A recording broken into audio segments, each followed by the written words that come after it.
নতুন শিল্প স্থাপন বা বড় কোনো উদ্যোগ দুটি যেন থমকে গেছে।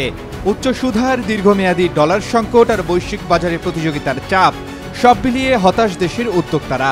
যারা স্বপ্ন দেখছিলেন নতুন কারখানা গড়ার, তারাও এখন পিছিয়ে আসছেন। এই সংকটে গতি হারাচ্ছে দেশের শিল্প খাত। আর যুক্তরাষ্ট্রে ট্রাম্প প্রশাসনের উচ্চ শুল্ক নীতিও নতুন করে দুশ্চিন্তা বাড়িয়েছে রপ্তানি নির্ভর শিল্পের জন্য। সব মিলিয়ে বিনিয়োগ, উৎপাদন এবং কর্মসংস্থানে নেমে এসেছে এক অনিশ্চয়তার ছায়া। বাংলাদেশ ব্যাংকের সর্বশেষ তথ্য বলছে 2024-25 অর্থবছরে মূলধনী যন্ত্রপাতি আমদানির পরিমাণ আগের বছরের তুলনায় প্রায় 20% কমেছে, যা ভবিষ্যতে উৎপাদনের ধীরগতি ও কর্মসংস্থান সংকটের আশঙ্কা বাড়াচ্ছে। বিশেষ করে রপ্তানিমুখী এবং ক্ষুদ্র ও মাঝারি শিল্প খাতে এই প্রভাব সবচেয়ে বেশি লক্ষ্য করা যাচ্ছে, যা দেশের অর্থনৈতিক প্রবৃদ্ধির জন্য এক বড় অশনি সংকেত। এদিকে দেশের রপ্তানিকারকদের কাছে এক চরম অনিশ্চয়তার নাম ট্রাম্পের শুল্ক। এই শুল্ক কমানো না গেলে অনেক উদ্যোক্তা ঝুঁকির মুখে পড়ার আশঙ্কা করছেন। যেসব কারখানা মার্কিন বাজার নির্ভর, তারা পড়েছে চরম অনিশ্চয়তায়। তৈরি পোশাক রপ্তানিকারকদের শীর্ষ সংগঠন বিজিএমইএ সূত্রে জানা গেছে, বর্তমানে যুক্তরাষ্ট্রে রপ্তানিতে সরাসরি জড়িত রয়েছে 1322টি কারখানা।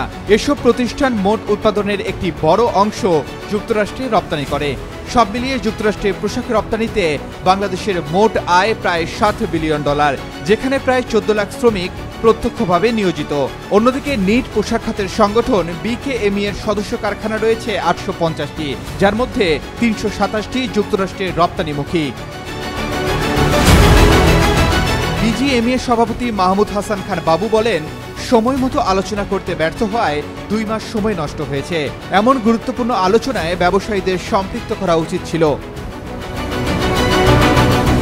নিট পোশাক মালিকদের সংগঠন বিকেএমই এর সভাপতি মোহাম্মদ হাতিম বলেন, 40% মূল্য সংযোজনের শর্ত আরোপ হলে বাংলাদেশের ওভেন পোশাক রপ্তানি মারাত্মকভাবে ক্ষতিগ্রস্ত হবে। সাম্প্রতিক সময়ে রাজনৈতিক উত্তেজনার ফলে ব্যবসায়ীরা বিনিয়োগে এগুলোর ভরসা পাচ্ছেন না। তারা মনে করছেন রাজনৈতিক স্থিতিশীলতা বিনিয়োগের মূল শর্ত। ব্যবসায়ীদের শীর্ষ সংগঠন শিল্প ও বণিক সমিতি ফেডারেশনের সাবেক জ্যেষ্ঠ সভাপতি মোস্তফা আজাদ চৌধুরী বাবু বলেন, গত বছরের 5 আগস্টের পর আইন শৃঙ্খলা পরিস্থিতি উন্নত না হওয়ায় দেশের বিনিয়োগে স্থবিরতা তৈরি হয়েছে। এ সময় কলকারখানা বন্ধ হয়েছে, বেকার হয়েছে কয়েক লাখ শ্রমিক। অর্থনীতির চাকা সচল রাখতে হলে শুধু নীতিগত প্রণোদনাই নয়, প্রয়োজন রাজনৈতিক স্থিতিশীলতা, সময় মতো সিদ্ধান্ত এবং উদ্যোক্তা বান্ধব সমর্থন। নইলে শিল্প খাতের গতি শুধু ধীর হবে না, থেমেও যেতে পারে। Desk report, Daily Sun. For more updates, follow us on Facebook, subscribe our YouTube channel, get the latest update on www.daily-sun.com.